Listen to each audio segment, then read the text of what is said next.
अस्सलामु अलैकुम वरहमतुल्लाहि वबरकातुहू। दोस्तों, अल्लाह के करम से आप सब खैर खैरियत से होंगे। मैं आपको आज जो बताने जा रहा हूँ वो आपको किसी ने नहीं बताया होगा। इससे पहले कि बात को आगे बढ़ाएं, प्लीज़ आप मेरे चैनल को सब्सक्राइब करें, लाइक करें, शेयर करें और बेल के बटन को दबा दें ताकि आने वाली वीडियो का नोटिफिकेशन मिलता रहे। मेरी बात गौर से सुनना। मैं जो बताने जा रहा हूँ वो नुस्खा है दाढ़ के दर्द का, मसूड़ों के दर्द का, मसूड़ों के वरम का, दांतों की पिलाहट का। ज़बरदस्त। सिर्फ 2 अज्जा। नंबर 1 पर है बर्ग नीम, नंबर 2 पर है शबज़ सफ़ेद। बर्ग नीम को तवे पर रखें और इसके अंदर शबज़ सफ़ेद रख कर फुला करें।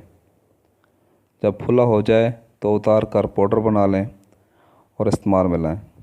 दांत में दर्द हो या दाढ़ में दर्द हो तो एक चुटकी लेकर दांत के ऊपर मलें या रगड़ें, दर्द ख़त्म हो जाएगा। अगर मसूड़ों में वरम हो तो आधा गिलास पानी में आधी चम्मच से कम पाउडर डालकर हिलाएं, हिलाकर इसको कुलिया करें। इंशाअल्लाह दर्द ख़त्म। मिलते हैं अगली वीडियो में। दुआ में याद रखना। अल्लाह हाफ़िज़। दोस्तों, आप सोच रहे होंगे कि शबज़ सफ़ेद क्या होती है। ये आम सफ़ेद फिटकड़ी है जो पंसार के स्टोर से आम मिल जाती है और सस्ते में मिलती है। परेशानी वाली कोई बात नहीं।